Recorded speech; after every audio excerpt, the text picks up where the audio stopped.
For those of you that are new here or do not yet know, my name is Otsemba Miriam Elizabeth, and I recently graduated from Makerere University with a master's in journalism and communication.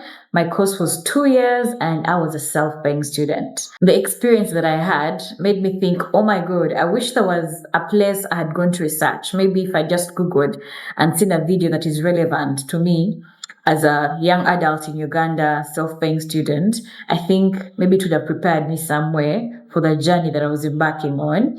That was back in 2020. If you know me, then you know that if I go through something, I don't expect other people to go through it blindly. So maybe that's why I enjoy teaching and mentorship and basically just sharing knowledge.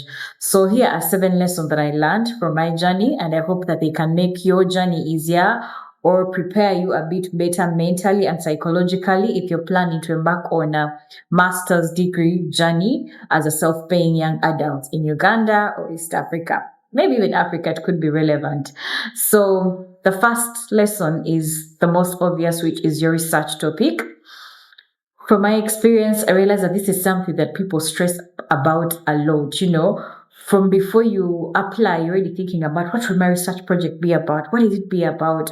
And then when you apply and you go through and you get into class, from your very first year, you're thinking about what your research topic will be. I know some universities that start, working on the research topic as fast as the first year, first semester.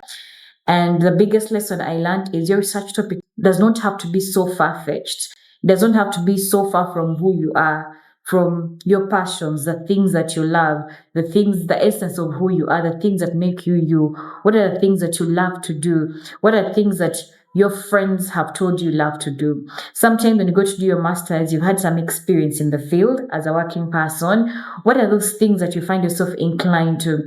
In my experience, after my undergrad, I began my career in communications, but I found that I was more inclined towards photography, documentary photography.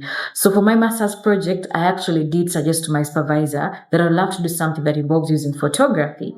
And guess what? It turned out to be possible. Some of my colleagues juggled back and forth in finding topics that sounded relevant, politically correct, those popular words like digital this, social media, political this, all those kinds of words that just sound like these are the right words to have in your topic. If it is what you're passionate about, it is okay. But sometimes you can easily waste a lot of time in trying to find topics that have words that are really, popular and academically known or acceptable. So you're looking at things like democratic this, political this, digital era, social media this. And yet sometimes you are into fashion or you are into travel, you are into making beads, you're into working with creatives, the community around you, the community you're currently working in, the things that you're passionate about that come easy and natural to you, those things you'd never think will translate into an academic project, they actually can be. In fact, that is the essence of doing a master's degree. It's the fact that you are adding onto a body of knowledge. There's no new knowledge under the sun that you're going to invent and bring into the world. You're not going to invent the entire wheel. What you're going to do is you're going to bring your unique perspective of who you are. So for example, my course is in journalism and communication, and the unique perspective I brought to it was documentary photography. It doesn't mean there's no other courses that have been done about documentary photography and communication or journalism, but then I could easily get lost into, something that sounds really journalistic and things like that. The essence of doing a master's is building onto a body of knowledge, meaning we are different voices speaking about the same topic from our unique experience and perspective in the ways you're gifted, in the ways you're skilled, in the things you're knowledgeable about, or the things that come easy to you. Please don't look very far. If you're into fashion, if you're into jewelry making, if you're into pottery making, if you are into travel, you're into robots, you're into coding, whatever it is that comes easier to you, the gifts that you have, capitalize on those and you'll have a good topic. Which brings me to my point number 2, which is your supervisor is neither your friend nor your enemy. They are a doctor or a professor, and they are so for a reason, and you need to utilize that. 1, they're not your friend, so you need to know when to shut up and when to speak up. That means sometimes you're going to choose to lose certain battles and just give them that respect they deserve. As you know, someone has read books for over 10 years and sometimes may say things that you do not agree with and whatever, or bash at you for reasons you feel like this is really unfair, it's not my fault. My friend, you need to graduate and you need to get your topic done. So choose your battles wisely. But also, they are not your enemy because they actually do need you to graduate. They want you to graduate, but they also need you to graduate because their name is going to be on your faces. Their name is also at stake and their reputation. If they're a doctor, probably they're trying to get into professor level. So definitely, they are here for you and they do want you to graduate, but they're also not your friend, which means they have the capacity to frustrate you if you don't choose your battles wisely. Thirdly, they are a doctor or they're a professor, meaning they have enough academic experience to shape your world ideas. Going back to point number one, you don't have to find something that sounds academically correct. Find something you're passionate about, bring it to your supervisor, and trust the fact that they can use their academic experience to turn your very wild idea about your love for plants, your love for interior decor, your love for memes on social media, your love for TikTok, your love for Twitter. Trust the fact that because they are a doctor and they have all this academic experience, they can nurture your crazy idea into an academic perspective and you end up with an academic project that you actually are very passionate about. On that note, therefore, point number 3 is that it does help if you are passionate about the research project that you end up doing. Be passionate about the topic. It's easier to persevere and sometimes go through being bashed, being unfairly dealt with, or days being hard and wanting to sleep. It really does help to suffer if you're suffering with something that you actually enjoy. Imagine you come up with some topic like democratizing Africa or decolonization or whatever, because it sounded really important and academic in your perspective, and yet it's something you're really not passionate about, doesn't get you out of bed, doesn't come easy to you. It will be harder for you and it will make it easier for you to just stop the journey and like give up and move on. Lesson number 4 is progress over perfection.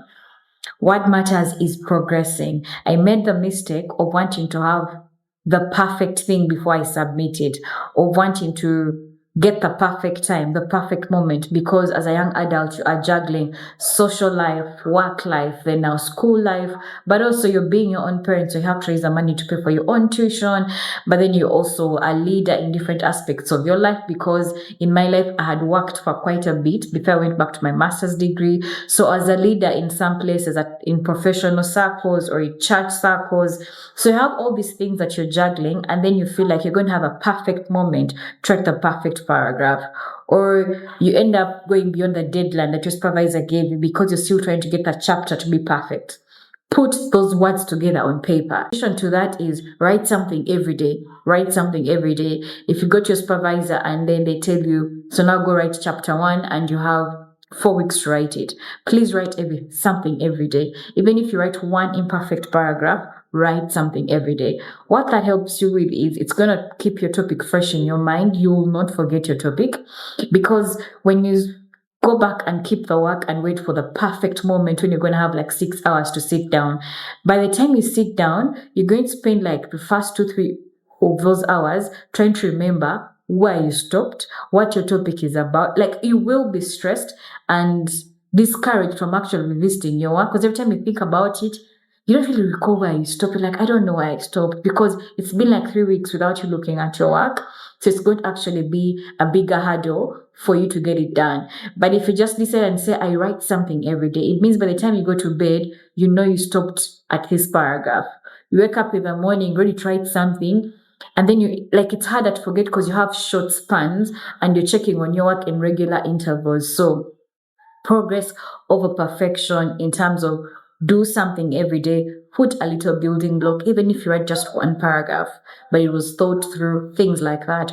Or sometimes just put things together and take them to supervise and get all this feedback. But then the thing is, you're progressing, you're keeping your deadlines, and you're also building a relationship of trust where your supervisor knows that if I tell her 2 weeks, it's going to be 2 weeks. It will not be 4 weeks. So then they're able to work together with you, because at the end of the day, when you submit the final book that you think is perfect, You're going to go for your viva and examiners are going to go through your book and you're still going to do corrections like 3-4 times. You have enough resources available at your disposal to get the perfect book in the end.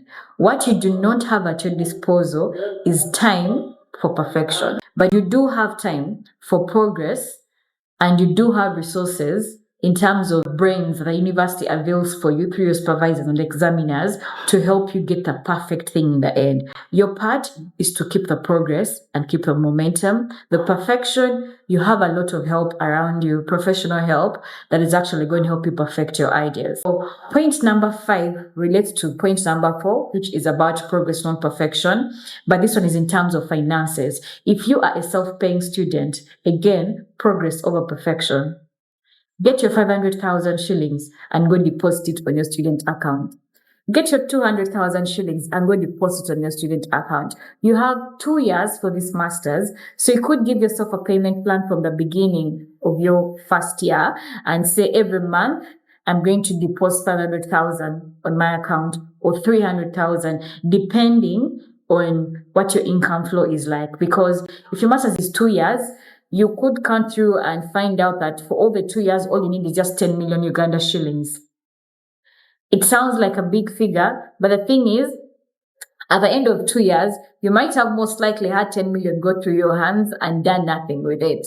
So even in terms of the financial power, progress over perfection. By the time you come to graduation, you're going to be surprised that you're graduating and you have a balance of like, let's say, only 1 million shillings to pay out of a 10 million. And when you know your book has been approved, trust me, the confidence to find that little balance that is remaining will come to you regardless of what the amount is. It will be worthwhile to find that money. But in a situation where you wait for the perfect time, you're going to get 5 million and put it there at once, you're going to surprise yourself by the end of the year or by the time you're graduating. Your book is ready for graduation, everything is ready, you're approved, and then they're giving you this bit of like 8 million Uganda shillings to clear, and then you're like, oh my god, where do I get this from? And usually that happens towards the end where you have like 1 or 2 months to graduation and you cannot figure out how to raise a lump sum in those 2 months, yet you could keep breaking it down from the beginning. The other thing I did learn is the fact that I think on a scale of 10, 7 out of 10, don't even trying to test to see if the things you wrote, are correct. From my experience, I felt like it was less about the academics and more about testing your resilience and your character. It will shape your character, whether you like it or not. You will learn how to be firm. You will learn how to not take things personally. You learn how to take feedback. You learn how to stand on your ideas and defend them. So I feel like it's an experience that shapes you as an all around. It's more than just doing this topic and passing. It's also going to really shape your character. And finally, make friends with your classmates, your course mates, because the people you are doing your master's degree with, the caliber and class of people is different from the people that you met at your undergrad.